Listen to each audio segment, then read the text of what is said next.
Wannan addu'a tana da matukar muhimmanci in an farka a bacci. Tana da manyan fa'idodi kaman guda uku.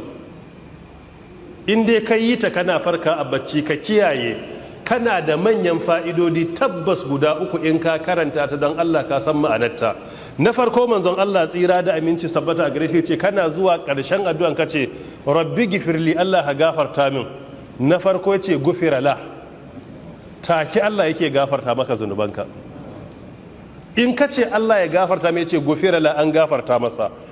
Ya ce idan a lokacin da ka farka a bacci kai addu'ar sai ka biyo bayanta da addu'a kamar du'a'ul haja, wata buƙatar ka ta duniya sai ka gaya wa Allah.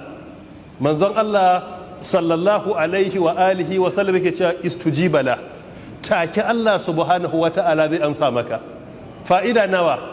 Biyu. Na uku yace idza qama fatawadda wa salla, idan mutum ya tashi a lokacin a dare ne sannan yayi alwala yayi sallah, qubilat salatuhu, Allah ta'ala ya karbi sallarsa.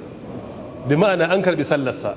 Kai kaga kawai a bacci fa ka farka, amma dalilin albarkacin wannan addu'a ka samu garaɓasa manya guda uku. Na farko kace rabbi gifirli, Allah ya gafarta maka. Na biyu in kai addu'a manzon Allah ya ce an amsa maka. Na uku in ka miƙe kai alwala kai sallah ta qiyamul layli a dare, to a gaya maka sallar ka Allah ya karba.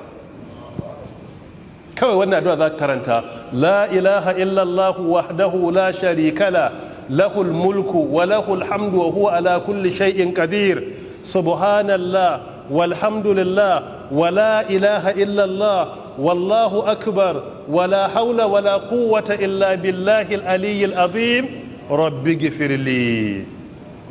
Shikenan an gafarta maka in kai addu'a, an amsa maka in ka tashi kai alwala.